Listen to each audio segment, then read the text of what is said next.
Item ಯಾವುದೇ ಇರಲಿ try ಮಾಡಿ ಆಚಿ ಚಿಕನ್ ಮಸಾಲಾ. ಆಚಿ ಚಿಕನ್ ಮಸಾಲಾ. ಬೆಳಗ್ಗೆನೆ ಒಂದು ಅಗ್ನಿ ಅವಘಡದ ಸುದ್ದಿ. ಯಾಕಂದರೆ ಬೆಂಗಳೂರಿನ KR ಮಾರ್ಕೆಟ್ ಅದೆಷ್ಟರ ಮಟ್ಟಿಗೆ ದೊಡ್ಡದಿದೆ, ಜೊತೆಗೆ ಅಲ್ಲಿ ಯಾವಾಗಲೂ ಕೂಡ ಜನಜಂಗುಳಿ, ಅಲ್ಲಿ ಬರುವಂಥ ಬೀಳುವಂಥ ಕಸ ಅಷ್ಟೋ ಇಷ್ಟೋ.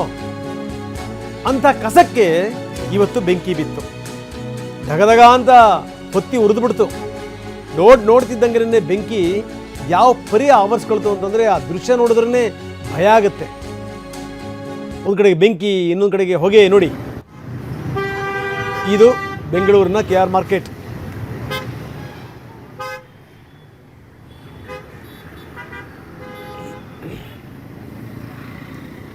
ಎಲ್ಲಿರಬಹುದು ಇಷ್ಟು ಕಸ ಅಂತ ಯೋಚನೆ ಮಾಡ್ತಾ ಇದ್ದೀವಿ ನೀವು.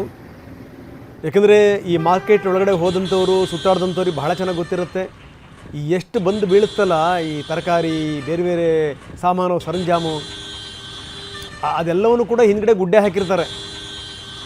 ನಾವು ಈ ನಮ್ಮನೆ ಸುತ್ತಮುತ್ತ ಕಸನೇ ಎತ್ತಲ್ಲ, ಇನ್ನು KR ಮಾರುಕಟ್ಟೆ ಕಸ ಎತ್ತೀವ? ಕಸದ ವಿಚಾರಕ್ಕೆ ಸಂಬಂಧಪಟ್ಟಂಗೆ ದೊಡ್ಡ ರಾದ್ಧಾಂತಗಳು ನಡೀತಾ ಇದೆ. ಕಸ ಎತ್ಕೊಂಡು ಎಲ್ಲಿ ಹಾಕಬೇಕು? ಈಗ ಯುದ್ಧ ಶುರುವಾದ ಮೇಲೆ ಅನ್ನಿಸ್ತು, ಇಲ್ಲ ಈ ಹಸಿ ಕಸವನ್ನೆಲ್ಲ ಬಳಸ್ಕೊಂಡು ನಾವು ಗ್ಯಾಸ್ ತಯಾರು ಮಾಡ್ಬೋದು, ಅದನ್ನು ಇನ್ನೂ ಕೂಡ ಉತ್ಪಾದನೆ ಜಾಸ್ತಿ ಮಾಡ್ಬೋದು. ಇರೋವಂಥ ಒಂದು ಸೆಂಟರ್ ಕೆಲಸ ಇಲ್ಲದೇ ಇತ್ತು, ಈಗ ಒಂಚೂರು ಕೆಲಸ ಮಾಡ್ತಾ ಇದೆ. ಅದು ನೋಡಿ, ಕಸಕ್ಕೆ ಬಿದ್ದಿರುವಂಥ ಬೆಂಕಿ. ಈ ಕಸ ಅನ್ನುವಂಥದ್ದು ಇದೆಯಲ್ಲ, ಇದು ನಮ್ಮ ಮನಸ್ಸಿನ ಪ್ರತೀಕ, ಇದು ನಮ್ಮ ಬುದ್ಧಿಯ ಪ್ರತೀಕ ಇದು. ಯಾಕಂದರೆ ನಮ್ಮ ತಲೆಯಲ್ಲಿ ಕಸ ತುಂಬಿರೋದ್ರಿಂದಲೇ ನಾವು ಕಸ ವಿಲೇವಾರಿ ಹೆಂಗೆ ಮಾಡಬೇಕು ಅಂತ ಗೊತ್ತಾಗಲ್ಲ. ನಮ್ಮ ತಲೆಯಲ್ಲಿ ಹೂಳು ತುಂಬಿರೋದ್ರಿಂದಲೇ ಡ್ಯಾಮ್ಗಳಲ್ಲಿ ಹೂಳು ತೆಗಿಯೋಕ್ಕೆ ನಮಗೆ ಯೋಗ್ಯತೆ ಇಲ್ಲ. ಇದು ನಮ್ಮ ಸ್ಥಿತಿ. ನೋಡಿ, ನಾವು ತೋರಿಸ್ತಾ ಇದ್ದೀವಿ ಎಷ್ಟರ ಮಟ್ಟಿಗೆ ಕಸದ ರಾಶಿಗೆ ಬೆಂಕಿ ಬಿದ್ದಿದೆ ಅಂತ. ಬನ್ನಿ, ನಮ್ಮ ಪ್ರತಿನಿಧಿ ಶಿವಪ್ರಸಾದ್ ನಮ್ಮೊಂದಿಗೆ ಈಗ ದೂರವಾಣಿ ಸಂಪರ್ಕದಲ್ಲಿದ್ದಾರೆ. ಶಿವಪ್ರಸಾದ್, ನೋಡಿದ್ರೆ ಭಯ ಆಗುತ್ತೆ, ಅಷ್ಟರ ಮಟ್ಟಿಗೆ ಬೆಂಕಿ ಆವರಿಸ್ಕೊಂಡಿರುವಂಥದ್ದು. ಹೆಂಗಿದೆ ಸದ್ಯದ ಸ್ಥಿತಿಗತಿಗಳು? ಎಲ್ಲದನ್ನು ಕೂಡ ಆರಿಸಿದಾರ? ಏನಾದರೂ ನಷ್ಟ ಇಷ್ಟ ಆಗಿದೆಯಾ ಶಿವಪ್ರಸಾದ್? ಸದ್ಯದವರೆಗೂ ಕೂಡ ಅದೃಷ್ಟವಶಾತ್ ಯಾವುದೇ ರೀತಿ ಹಾನಿಯಾಗಿಲ್ಲ. ಅಂದ್ರೆ ಇದು ಬೆಳಗ್ಗೆ 6 ಗಂಟೆ ಸುಮಾರಿಗೆ ಆ ಬೃಹತ್ ಕಸದ ರಾಶಿಗೆ ಬೆಂಕಿ ಹೊತ್ಕೊಂಡಿರ್ತಕ್ಕಂಥದ್ದು.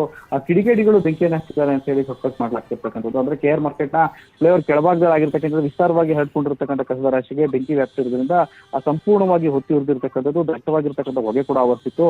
ಅದೃಷ್ಟವಶಾತ್ ಅಲ್ಲಿ ಅಕ್ಕಪಕ್ಕದಲ್ಲಿ ಎಲ್ಲರೂ ಕೂಡ ಯಾವಾಗಲೂ ವೆಹಿಕಲ್ ಗಳನ್ನ ಪಾರ್ಕ್ ಮಾಡ್ತಿದ್ರು. ಆದ್ರೆ ಈ ಘಟನೆ ಸಂದರ್ಭದಲ್ಲಿ ಯಾವುದೇ ರೀತಿಯ ವೆಹಿಕಲ್ ಗಳು ಇಲ್ಲದೆ ಇರತಕ್ಕಂಥ ಹಿನ್ನೆಲೆಯಲ್ಲಿ ಹಾನಿ ತಪ್ಪಿದೆ ಅಂತ ಹೇಳ್ಬೋದು. ಈಗಾಗಲೇ ಸ್ಥಳಕ್ಕೆ 3 ಅಗ್ನಿಶಾಮಕ ವಾಹನಗಳು ಕೂಡ ಬಂದು ಅಲ್ಲಿ ಇರ್ತಕ್ಕಂಥ ಸುಮಾರು 20ಕ್ಕೂ ಹೆಚ್ಚು ಅಗ್ನಿಶಾಮಕ ದಳದ ಸಿಬ್ಬಂದಿ ಬೆಂಕಿಯನ್ನ ಸಂಪೂರ್ಣವಾಗಿ ನಂತಿದ್ದಾರೆ. ರಂಗನಾಥ್, ಧನ್ಯವಾದ ಮಾಹಿತಿಗೆ.